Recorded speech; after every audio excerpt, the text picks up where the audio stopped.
Петрочина Тачин Тамсаг гэдэг компани хизээнээс одоо байгаль орчны одоо эсрэг гэмт үзүүлж вэ? Танд одоо тэгж хэлэх, тэгж одоо үзэж байгаа нотлох баримт ямар баримт байна вэ? Таныг сайхан тайлбар өгч биднэрт. За 10 жилийн өмнөөс энэ тухайн үеийн засгийн газартай гэрээ уулсан байсан Соко Интернэшнл гэдэг компаниас гэрээний үүргийг эрх үүргийг шилжүүлэх замаар үйл ажиллагаа эхлүүлсэн байдаг. Тэгээ Петрочины Тачин Тамсаг компани бол одоо бүгд хамтдаа улсын төрийн өмчөд компани нэг одоо салбар Монгол үйл ажиллагаа явуулж байгаа компани шүү дээ. Тэгээ Монгол бол гадаадын хөрөнгө оруулалттай компани гэдгээрээ бүртгэгдсэн байдаг. Тэгээ энэ өнгөрсөн хугацаанд энэ төслийг одоо эхлэхдээ манайх тухайн үедээ гэрээгээ байгуулахдаа одоо арай л жоохон яарч байгуулсан юм л гэж боддог л доо. Тэр үед мэдээж яг гадаадын хөрөнгө оруулалтыг татах хэрэгцээ шаардлага байсан баг. Гэхдээ одоогийн энэ нөхцлөөдлөөс эргээд харахад бол бас тухайн үед одоо гэрийг сайн хийх хүчээ гэж бодогддог.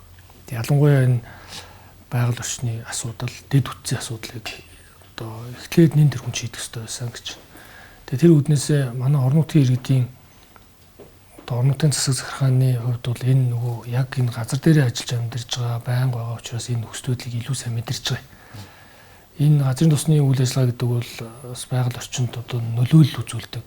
Тухайн бүс нутгийн хүн ард иргэдийн одоо амьдран суух энэ орчин нөхцөлд нөлөөлөл үзүүлдэг л дээ. Энийг бол одоо нэг цооног өрөмдөөд ингээд орхично гэж ойлгож болохгүй шүү дээ. Хайгуул энэ өрөмдлөг хийн тэхийн тулд одоо машин техник явна те.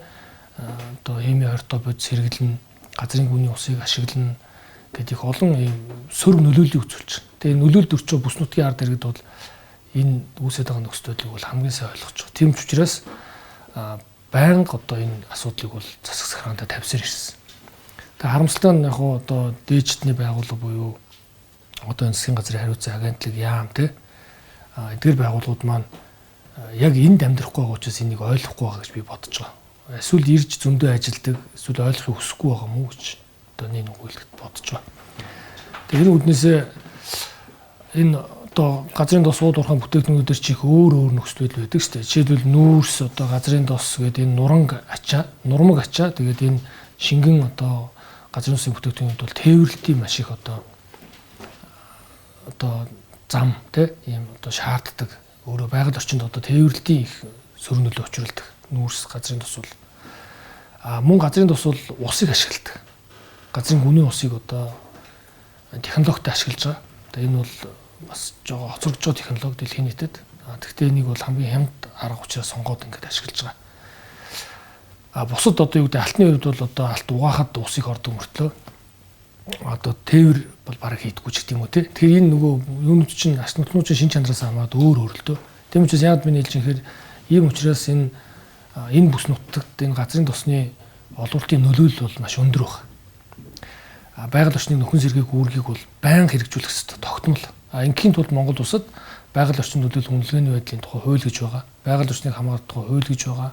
За мөн одоо байгаль орчны жил бүр менежментийн төлөвийг батлуулж, орчны хяналт шинжилгээний хөтөлбөрийг одоо батлуулж, энийг жил тутамд энэ байгаль орчноо хамгаалж, арчид нөхөн сэргээж нөлөөллийг бууруулж явах хэрэгтэй л да. Тэгээ харамсалтай нь энэ байгаль орчныг одоо хамгаалах үүргээ бол үнэхээр маш хангалтгүй хэлүүлж байгаа. Тэгээд миний хувьд бол яг аймгийн засаг даргын одоо ажил хамтуудад ингээд 2 дахь бүр эрхийн хугацаа буюу одоо 6 дахь жилдээ ажиллаж байна. 2015 онд томилогдсон. Тэгээд энэс хойш хугацаанд одоо 15-16 онуудад бол шаардлага тавьсан. За ингээд одоо шаардлага маань биелэгдэхгүй байсан учраас 17 онд тээвэрлтийн үйл ажиллагааг нэг 10 гаруй хоногийн хугацаатай зогсоосон. Тэгээд арч нутгийн газрын тосны газар дорн таймын засаг дарга Петрочины Тачин Тамсаг компани хамтарсан ийм 3 талт санамж бичиг байгуулсан. Тэгээд энэ маань дахиад энийгээ бид биелүүлэх болов уу гэж бодсон боловч энэ дахиад биелэггүй. Тийм учраас 18 он 45 хоногийн хугацаатай 2 талбай одоо олуултын үйл ажиллагаа 2 талбай бомбт чигэд тээврийн үйл ажиллагаа 45 хоногийн хугацаатай зогсоосон. Тэгээд ингээд одоо засгийн газар хэрэглэх газар уул уурхай яам за энэ одоо бусад байгууллагууд арч нутгийн газрын тосны газраас одоо санал тавьж удаа дараад орон таймагт ирж ажиллаж энэ төсвийн үйл ажиллагааг үргэлжлүүлэх хэрэгтэй байна. Энэ одоо хэлцэл байгуулад ингээд үүнээс хойш бол одоо ингээд гэрээний үүргээ биелүүлээд тий хариуцлагатай явъя гэд. Ингээ гэрээ байгуулсан учраас бид бас энд одоо нэгдүгээрт бол Монголын бас олон ажилтнуудынд ажиллаж байна. Хэдэн зуун ажилтнууд дээр нь бас улс орнуудын төсвүүд бас тодорхой орлого оруулж байгаа хүндэтгээд за энэ хилцлийн дагуу одоо явна гэж ойлгоод хилцэл байгуулаад үйл ажиллагаа хэвэн явагдаж эхэлсэн боловч харамсалтай нь 18 оноос хойш одоо гэрийн нүүр биелээгүй. За шалтгаан нь бол одоо ковид цар тахалтай боловч тайлбарладаг. Гэтэл энэ ковид цар тахлын үед зогсоогүй цөөхөн салбарын нэг бол үйл ажиллагаа хэвэн явуулсан одоо голлох салбаруудын нэг бол газрын тос уулуурах. Стратегийн одоо гэдгээрээ эрчим хүч одоо энэ салбарууд бол ажилласан. Тэгээд энд бол байгаль орчинд нөлөөлөх үнэлгээний хуулийг биелүүлээгүй, нөхөн сэргээгээгүй, байгаль орчны хамгаалах үүргээ биелүүлээгүй, авцамаа тавиагүй, ус баг ашигладаг технологи нэвтрүүлээгүй гэд олон зүйлүүдийг зөрчсөн учраас одоо орон нутгийн иргэд иргэний нийгмийн байгууллагын шаардлагаар хяналт шалгалтын ажил зохион байгуулсан. Хэдийгээр одоо мэргэжлийн хяналтын байгууллагаас ийм төлөвлөгөө тус хяналт шалгалтын ажлыг ер нь бол энэ цар тахлын эдийн засгийн өндөрлөлт бол одоо хийхгүй гэсэн юутай байгаа юм бэл. Хийхгүй гэсэн одоо ийм одоо жив баримжиг барьж байгаа юм бэл. Гэхдээ аймгийн засаг даргын хувьд бол төрийн хяналт шалгалтын тухай хуулийн дагуу хяналт шалгалтын ажлыг 10 сарын эхний 7 хоног зохион байгуулсан. Тэгээд энэний бол 10 сарын дундор өгнөлт гарсан. Одоо энэний дагуу энэ үйл ажиллагааг ер нь одоо хуулийн хариуцлага тооцох ёстой байна гэдэг ийм одоо дүгнэлтэнд хүрсэн. Би бол ингэж үзэж байгаа. За нэгдүгürt бол ус ашиглалтын үед нөхцөл байдал бол дорцсон гэж үзэж байгаа. Яг тэгвэл 600 мянган одоо тонн газрын тос олруулахын тулд 2 сая одоо тий шометр 2 сая тонн ус олуулсан байна шүү дээ. Өөрөөр хэлбэл 2 саяыг одоо 600 мянгад байхаар 1 литр тос олуулахын тулд 3 литр гарan үний ус ашигласан байна. Яг ашигласан гэсэн баримтан тань байна уу? Байлгүй яг. Энэ чинь ашигласан гэдэг баримт нь одоо манай энэ юуны усны сав газрын захиргаанаас ирсэн бичгээр нотлогдож байгаа байхгүй юу? Нэгдүгээр, хоёрдугаар энэ чинь нөгөө хэдэн литр ус ашиглаж байгаа нөгөө тоолуураараа гараад тэрэнд нь нөгөө татврын албачин тоолуураар гарсан усан дээр нь одоо төлбөр ногд болж байгаа шүү дээ. Тэгэхээр энэ нөгөө бидний энэ гэрэн дээр байгаа нөгөө ус хамгийн бага хэрэгэлдэг тэргүүний дэвшилтэд технологи нэвтрүүлж ажиллана гэж байгаа ч тийм. Олон улсууд үлдээн зөвшөөрсөн. Гэтэл ус бага хэрэглэх байгаа бүр илүү их хэрэгэлдэг ус шин. Яагаад илүү их хэрэглээд байна? Одоо олборлтын үйл ажиллагаанд нөгөө газрын гүн дугаа газрын тосыг усаар хөөж гаргахын тулд илүү их ус зарцуулж байна. Өөрөөр хэлбэл ундрагаараа гарах нь багасж байна гэсэн үг. Тийм учраас одоо хүчээр усаар ингэж шахаж хөөж гаргаж байна шүү дээ. Ус чинь нефтээс хүнд. Тэгээ ус одоо тэр цооног руугаа шахаад тэр орон зайгийн нефт байгаа орон зайг усаар шахаад дүүрэхээр чинь нефт чинь дээшээ гарна үсттэй. Боошгтой байгаа одоо нефт бензин дотор усын чинь бол усны хүн дэмжинд ороод унаад бензин дээшээ гарна шүү дээ. Энгийн үгээр хэлэх юм бол тэ.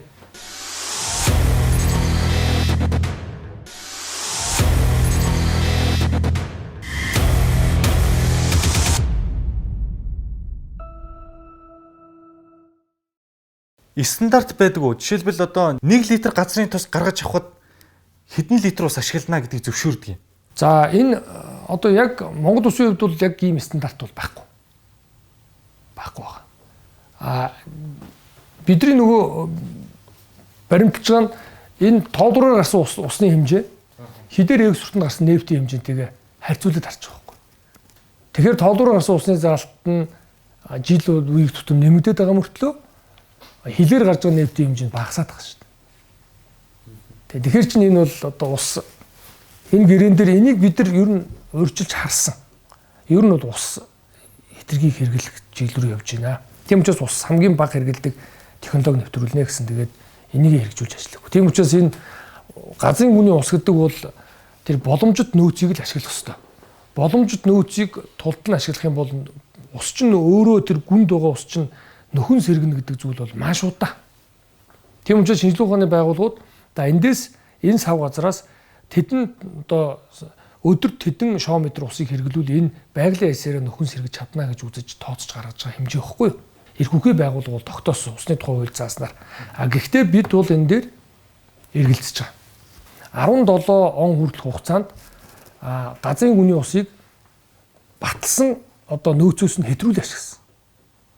Тийм учраас бид нар энийг багасгах одоо энийг Энэ талаар бол шаардлагыг тухайн үед тавьсан шаардлагууд бид нар зөндөө баг. Эрх үгүй байгууллага. Одоо жишээлбэл ийм хэтрүүлсэн асуудал дээр торгуулна хогдуулах байгаа. Хуулийн хариуцлага хүлээх юм асуудал байгаа юм. Байгаа. Тэгээ хэтрүүлсэн бол тэрийг одоо хэтрүүлсэн дүнгийн одоо дахин нэмэгдүүлэх замаар одоо төлбөр аавна гэсэн ийм л заалт баг. Гэхдээ энэ нь бол усны тухай хууль дээр энэ бол яг учир дутагдaltaй заалтаа гэж би бодож байгаа. Зүгээр хэтрүүлээд хэрэгэлсэн бол тэрийг зүгээр торгуул эсвэл тэр хэтрүүлж хэрэгэлсэн дээр нэмэгдүүл төлбөр тооцоол болоо гэсэн нэг ийм сонь зохицуулттай байхгүй. Тэгээ зарим үйл чинь ингээд зөрчлийн тухай хууль руу ороод тэгээ энэ юу н одоо ноогт нөгөө хариуцлагын хэмжээ нь бол нэг мөнгөнд торгуул байт юм уу те нэг ийм хэмжээтэй одоо болцсон хөдөлгөөний доод хэмжээ тэд их юм одоо нэмэгдүүлсэн хэмжээг торгож гэдэг юм уу. Ийм жоохон тийм сударсан байгаа гэж би ойлгож байгаа. Гэтэл бол өмнө төршид усны асуудлыг бол нэгдүгээр тавьчих.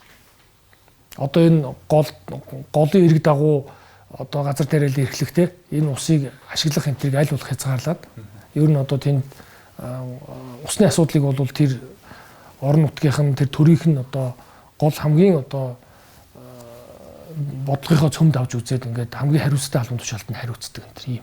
Монгол улс ч усны сав газар гэж хүртэл байгуулсан шүү дээ. Ус хамгийн чухлаа гэж үзээд. Тэгээ гол нь энэ усан дээр бол байгаль орчны менежүүдийн төлөвөнд батлагдаагүй.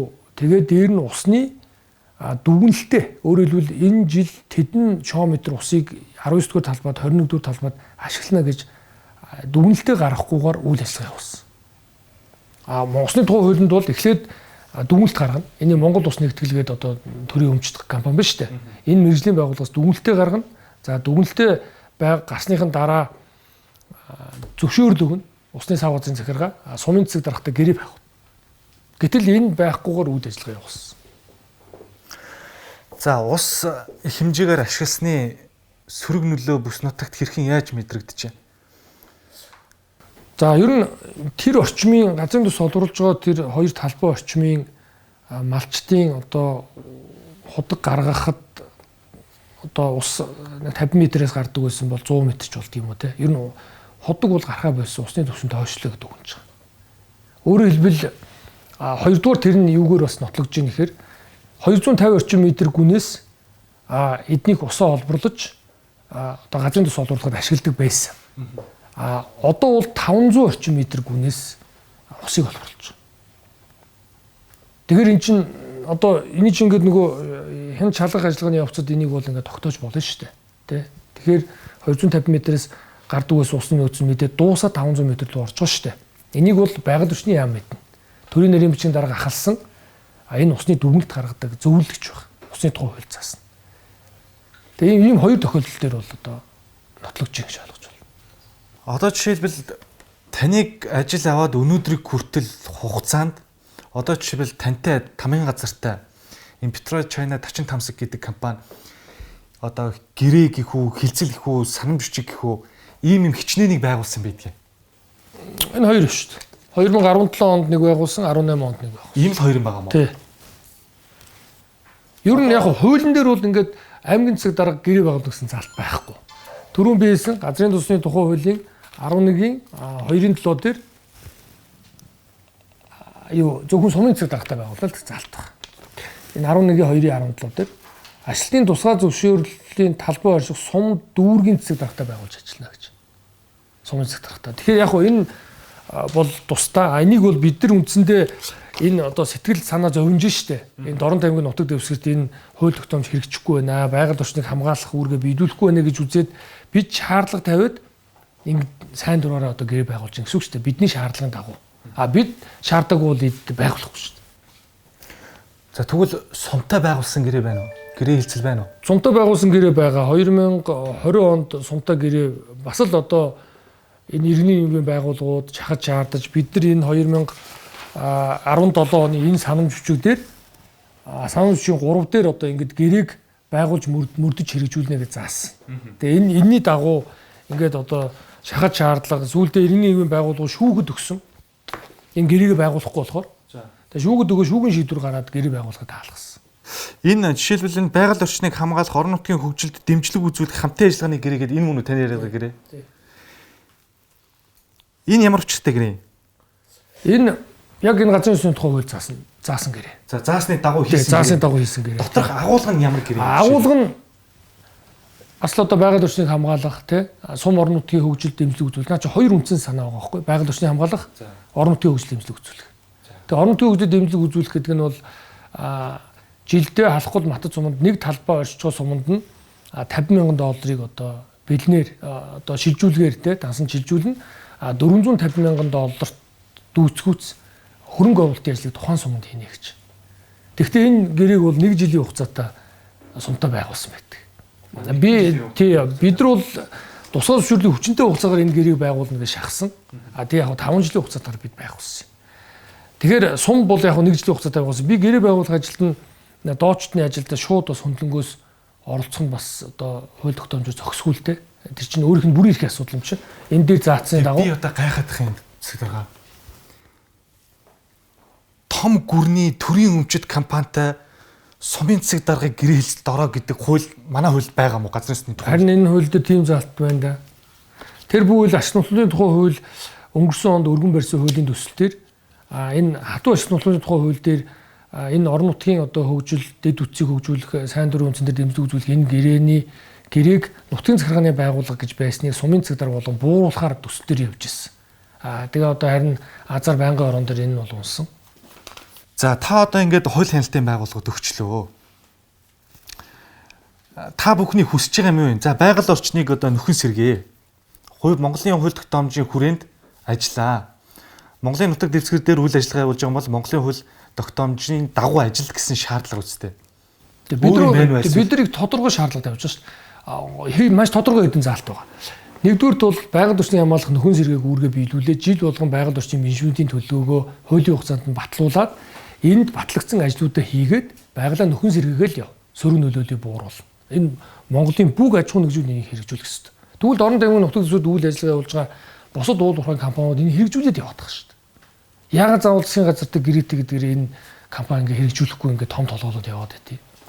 Хариуцж байгаа засгийн газарт нь хэлж үзсэн үү та? Хэлдэггүй явах юм ч одоо бичиг цаас явсан юм гэвэл одоо бид чинь төрийн албаны стандартын дагуу албан бичиг тоотоор хурал зөвлөгөөн дээр ингээд байнгын шахаж харж байгаа. Юу гэх ямар хариу өгөх вэ тэгээд? Ер нь хариу ирэхгүй шүү дээ. Ямар нэгэн байдлаар одоо инглээ тэглэхс хариу ирэхгүй. Засгийн газрын хэрэглэх газраас бол энэ Дорн аймгийн засаг даргын тавьж байгаа шаардлага бол зөв зүйтэй байна. Энийг хэрэгжүүлж ажиллаа гэдгийг харьяа яамдуудад чиглэл болгож өгдөг. Тэгээ байхгүй. Тэгээ байхгүй. За хоёрдугаар бидний тавьж байгаа шаардлага бол хоёр талбай байгаа. Нэг талбай нь хатуу уучлалтай авцаамаар бомбттой холбогдсон. Баян шүү бомбттой 19 дэх. Нэг нь холбогдоогүй, энийг холбоолгоч. 58 км авцаамын асуудал шүү дээ. Жилдээ одоо 1 сая тонн нефт гаргаж байгаа энэ одоо төсөл хэрэгжүүлэгчийн хувьд бол замаа эхлээд тавих хэрэгтэй шүү дээ. Манай одоо Эрдэнэ төвлөрд ГОК тухайн үеийн те Багнуур эдгээр чинь төмөр замаа тавиал тэгэл олуулалтын явуулсан шүү дээ. Нийгэм соёлын орон сууц барилга байшин тэнд ажиллаж байгаа залуучуудын гэр бүлийн одоо баталгааг хангахын тулд нийгмийн баталгааг хангахын тулд сургууль цэцэрлэг соёлын байгууллага орон сууц бүгдийг бариад ажил эхлүүлсэн шүү дээ. Одоо энд зүгээр нэг эзгүй талд очиод нэг нефтээ олборлол ингээл тэгэл дуусангууд нь гараа явах гэж байгаа юм шиг. Тэгээд тэргээр нэг ердийн хөрсөн замаар ингээд нефтээ зөөгөө дуусгах юм шиг. Ер нь одоо дэлхийд бол цөөхөн оронд энэ автомашинаар нефтийг зөөж байгаа шүү дээ. Газрын тусыг. Нэг нь Монгол уу? Нэг нь Монгол. Маш цөөхөн орн. За магадгүй одоо тэр дайн тулаантай арабууд нэг тийм байж магадгүй. Түүнээс газрын тусыг бол дамжуулах хоолоо за бүр ятгад төмөр замаар тавих хэрэгтэй. Байгаль орчинд халгүй тий өртөг зардал багтай. Тэгэхээр эндээс юу харагдаж байна гэхээр миний хардаад байгаа зүйл бол энэ автомашинаар тээхэд их өндөр зардал гарч байгаа байхгүй. Бараа бүтээгдэхүүний өртөгч одоо манай Монголд бол бараа бүтээгдэхүүний өртөгт бараг 40-50% нийцэлдэг тээврийн зардал. 70 тээвртэй орнууд бол 1% хүрдэхгүй бол манай тийм төмөр замд бол арай бага тий одоо 10-20% болно. Тэгэхээр энэ их хямд өртгөр олорж байгаа учраас автомашинаар зөөгöd байгаа хаа гэж би бол хардаж байгаа. Ер нь Монгол улсад оногдож байгаа үр өгөж гэдэг юм байхгүй юм шүү баг. 250-300 тэрбум төгрөг жилдээ одоо өртөг тосны одоо хуралдаас орж байгаа шүү дээ. Тэгээ тийм л одоо улсын төсөв. Тэгээ улсын төсөв 100% улсын төсөв таар. За танад бол $500,000 тийм үү? Манай $500,000.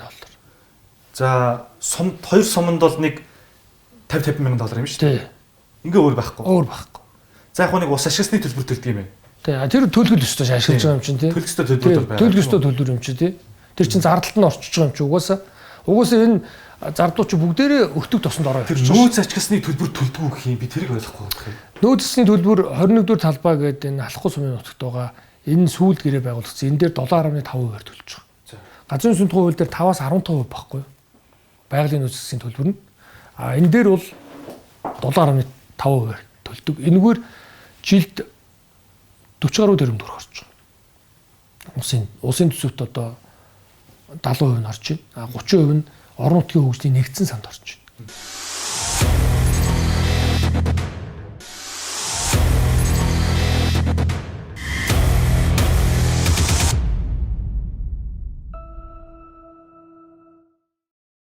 Би тэгээ нийгэм гайхах юм. Та одоо болохгүй байна, бүтэхгүй байна гэд энэ одоо хариуцсан засгийн газрын төлөөлж байгаа энэ агентлаг тийм үү?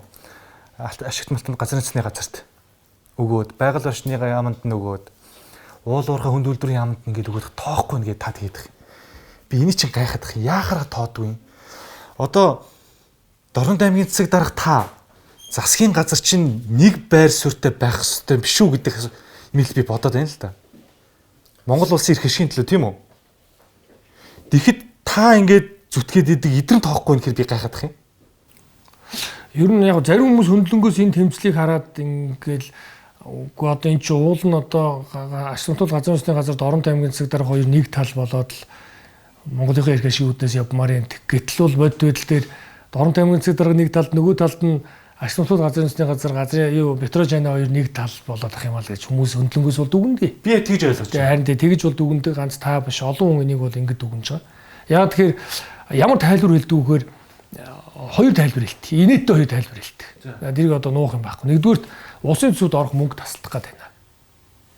Тэгээ энэ одоо шаардлагыг ингэ тавихаар улсын төсөвд орох мөнгө тасалдах гэдэг байна. Одоо юу гэсэн үг юм бэ? Энд чинь нэгсэнтэй танаа нутаг хамаагүй, танаа аймаг хамаагүй гэж шүү дээ. Одоо улсын хэмжээнд орох мөнгө чухал байна гэдэг л санаа хэлээд. Тийм учраас одоо та хүн мэдж байгаа шүү дээ. Тухайн үеийн уул уурхайн сайд Бадам сүрэнгээс болж өдөрт одоо тэдэн сая төгрөг сард тэдэн тэрбум төгрөг алдж гинэ гэж хүртэл бичээд дээ. Зөвхөн мөнгө нүнгээр хараад байгаа. Чи мөнгнөөс илүү үнд зүйл байна шүү дээ. Чин байгаль орчин байна. За хоёр дахь шалтгаан нь хоёр дахь тайлбар нь. Хоёр дахь тайлбар нь үгүй энэ Дорнод аймгийн засаг дарга одоо ингээ байж байгаа л энэ газрын тосыг ингээ шахаж шаардахын үйл ажиллагааны зогсоохын ямар ашиг сонирхол байгаа юм бэ гэж асуудаг гэж. Яг надаас бол асуу зүрхлэхгүй. За би асуу танаас. Ямар ашиг сонирхол? Ямар надад нийтийн ашиг сонирхол. Өөрөөр хэлбэл байгаль орчноо хамгаалъя. Хариуцлагатай байлгая. Замаа тавиг, орон нутгийн ард иргэдийг ажлын байраар ханга, Монголын компаниудыг тусан гүйцэтгэх ажлаар ханга, хууль тогтоомжоо мөрд, ийм л ашиг сонирхол. Тэмдэггүй намайг тийм өдөр хараад гайхаад байдیں۔ Би бас гайхаад байдیں۔ Хувийн компани бий юу? Нэг үүсгэн байгуулсан жижиг компани одоо 10 жилийн өмнө төрийн альбомд ороогүй байхдаа үүсгэн байгуулсан компани байгаа. Жижиггээд Петрочайна руу хамтарч ажиллаж мэжэлдэг гэрээ үйлчлдэг юм нийлүүлд юм шүү дээ. Ямар ч тийм байхгүй. Энэ тийм баримт гараад ирэх үү те. Ямар ч байгаа. Тэнд бол өстой 100 одоо баталгаат. Ер нь гэхдээ энэ гадаадын хөрөнгө оруулалттай компани энэ одоо Дорнод аймгийн нутаг дэвсгэрт үйл ажиллагаа явуулж байгаа компанитай харилцаж байгаа төрийн албаагч тэгээд аймгийн засаг даргын хувьд бол ашиг сонирхлын ийм зөрчил үүсгэж огт болохгүй шүү дээ. Энэ бол одоо хариуцлагатай байх хэрэгтэй. За би таны ярианаас ийм юм ойлголоо шүү. Засгийн газар нь агентлагтайгаа Петрочайнатай нэг талд гарсан байна гэж ойлголоо шүү би. Би яг засгийн газар гэж бол ойлгохгүй байгаа. Засгийн газар бол бас бидний үйл ажиллагаа дэмждэг. Тухайн үед бол бас энэ одоо Дорнод аймгийн тавьж байгаа шаардлага зүй зохистой байна. Тийм үү? Та нар энэ одоо үүргийг биелүүлэхэд, хуулийг хэрэгжүүлэхэд одоо хяналт тавьж ажиллаа, хамтарч ажиллаа гэдэг чиглэлийг бол яамдад өгсөн. Гашуунтлын газрын усны газар ч өгсөн. Яамдад учир байна уу? Би бол тэгж харж байгаа.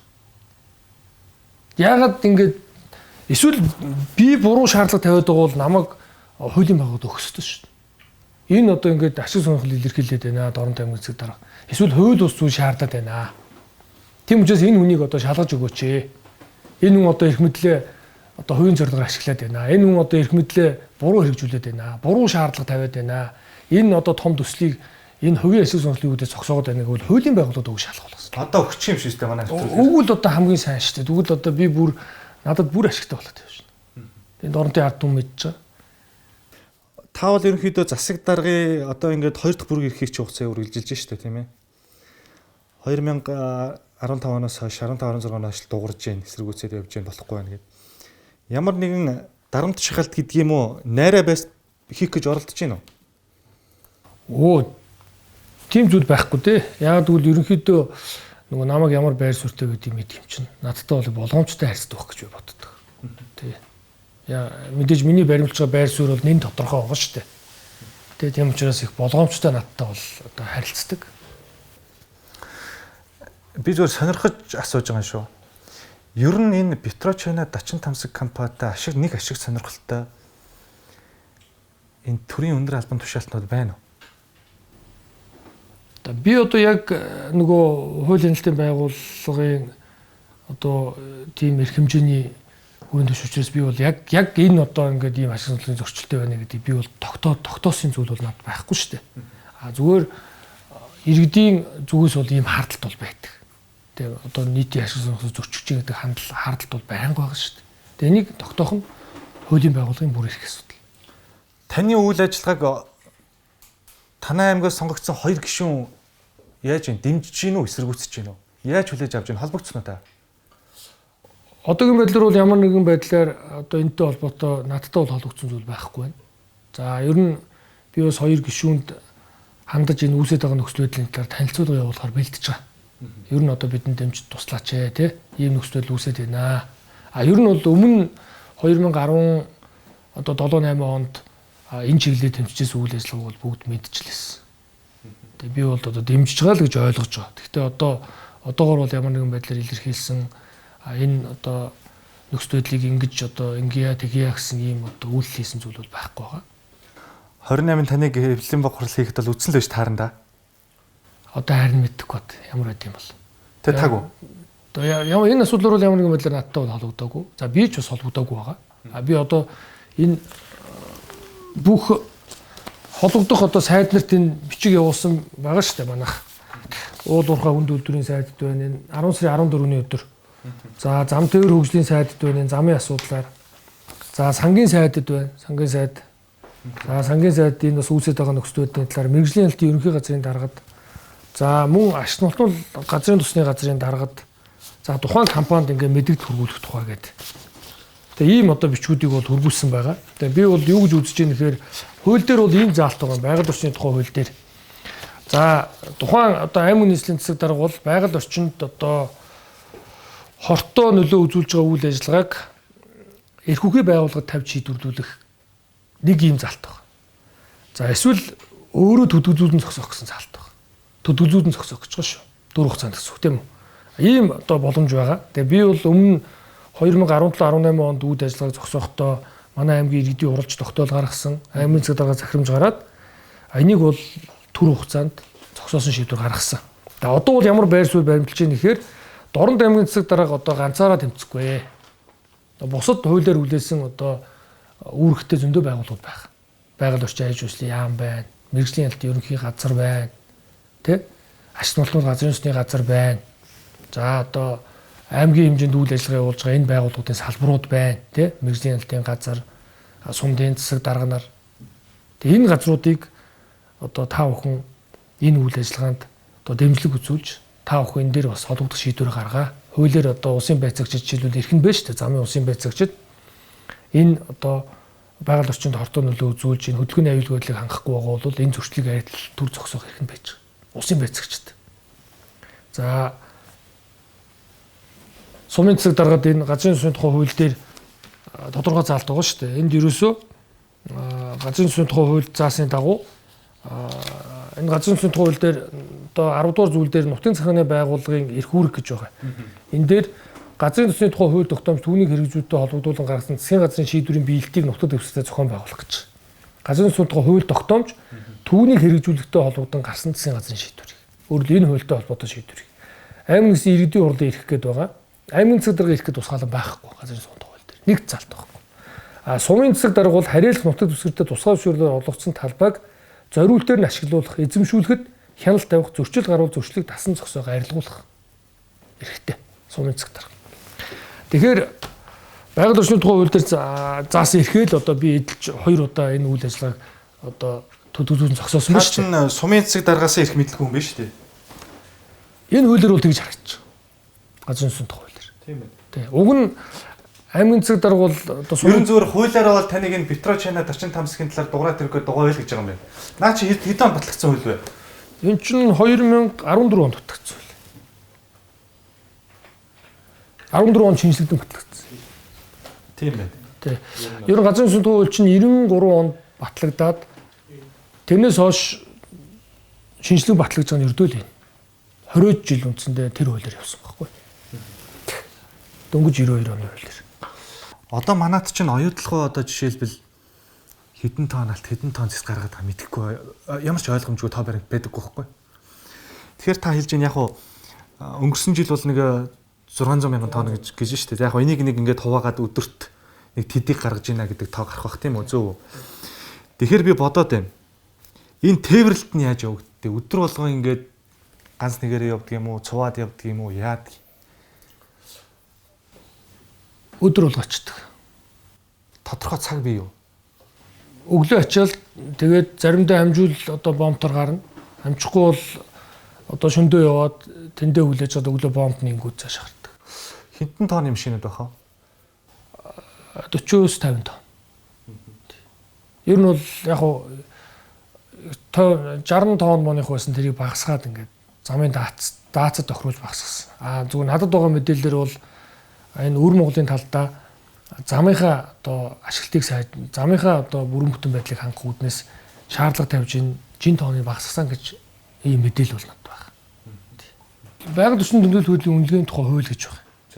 Тэгээд байгаль орчны менежмент төлөвлөгөө боловсруулах, хянан батлах, тайлгнах журам гэж энэ байгаль орчны сайдын төчлөөр батгсан журам байгаа байхгүй. Тэгээд энэ дээр бол юу гэж заасан бэ гэхээр ерөнхий үнэлгээсэн байгууллагын хянж батлсан тухайн жилийн байгаль орчны менежментийн төлөвлөгөөд төслийн үйл ажиллагааг эхлүүлэх, үргэлжлүүлэхийг зөвшөөрсөн байгаль орчны үндсэн баримтчиг болно гэдэг.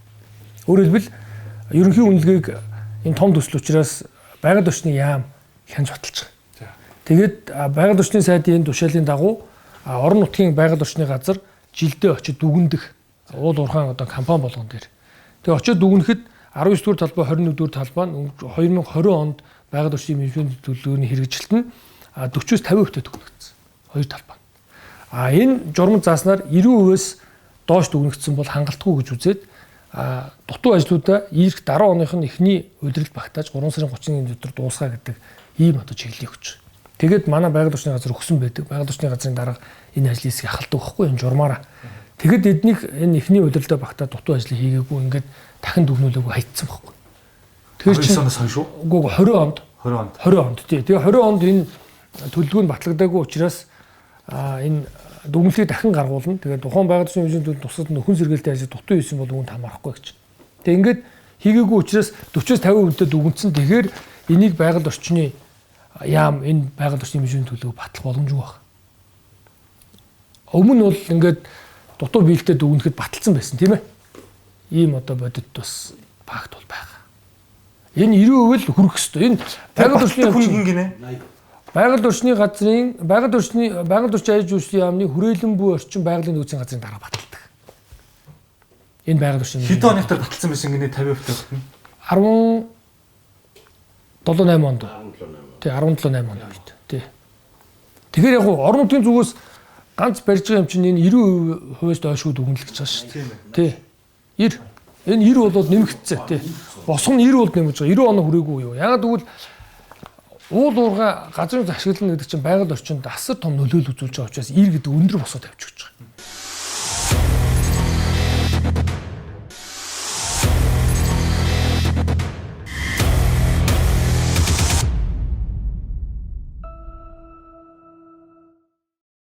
Ер нь энэ матад халах гол сумын аж амьдрал хөгжил ер нь ямар байна? Би өнгөрсөн жил матадаар дайраа гарсан. Үнэхээр хөгжил гэдэг юм байхгүй. Яг үннийг хэлэхэд одоо юу гэдэг юм те. Нэг багш гэл байсан да.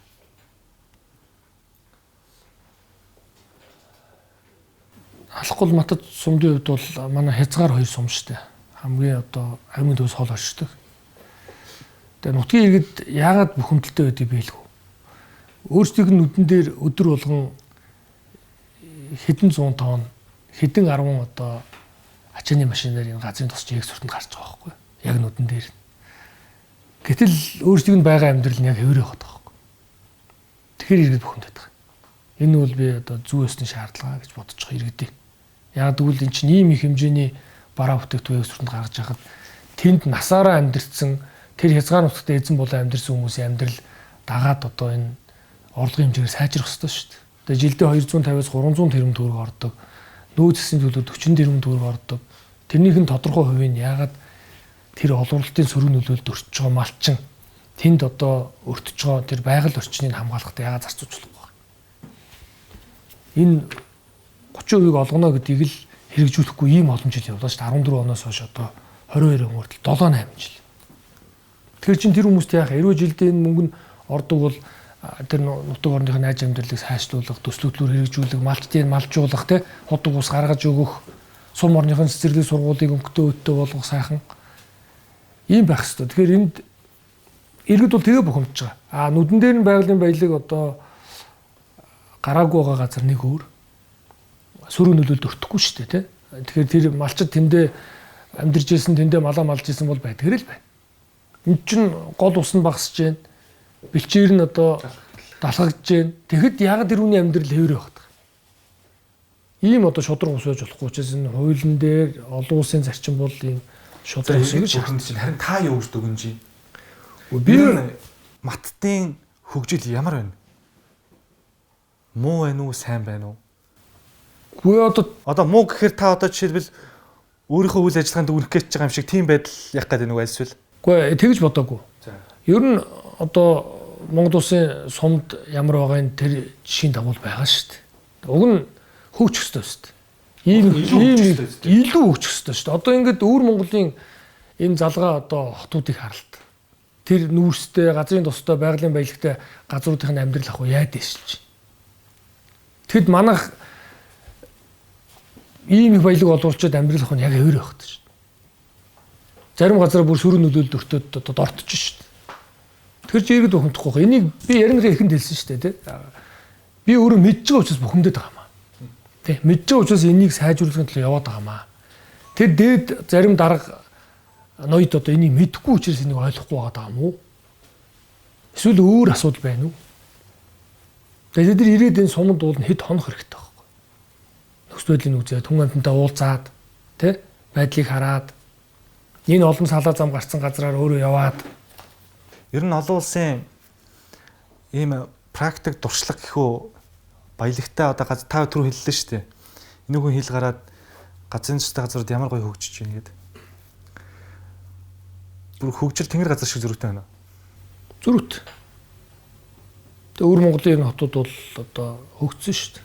Тэгээ тэр чинь одоо тэнд мэдээж ажлын байр гарч байгаа. Ажлын байр гарахаар чинь тэр орчны амьдрал худалдаа авалтан сайжирч шүү дээ. Тэгээ дээр нь тусдан гүйцэх ажлуудыг хийж байгаа. Тэ? Орон нутгийн төсвүүд орлого нь орж.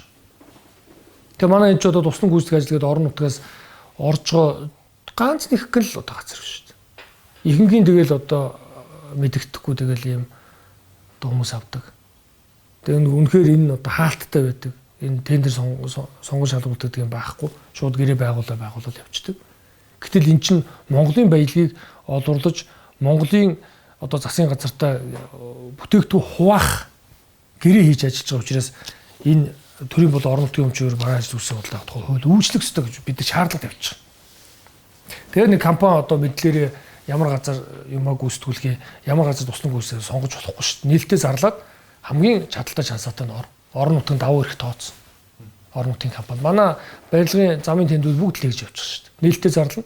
Гэхдээ орон нутгийн компани давуу эрх тооцсон. Орон нутгаас ажиллаж авах нь бол давуу эрх тооцсон. Тэгээ одоо энэ мэдгүй газрын тусны үйл ажиллагаанаас тэгээд одоо орон нутагт бол тийм хангалттай хэмжээнд байж чадахгүй. Яг нь тодорхой хэмжээнд бол бас одоо сайн зүйл бас байгаа л бах тий. Гэхдээ тэр бол одоо яг энэ зарчим хажууд ярихад бол туйлын баг.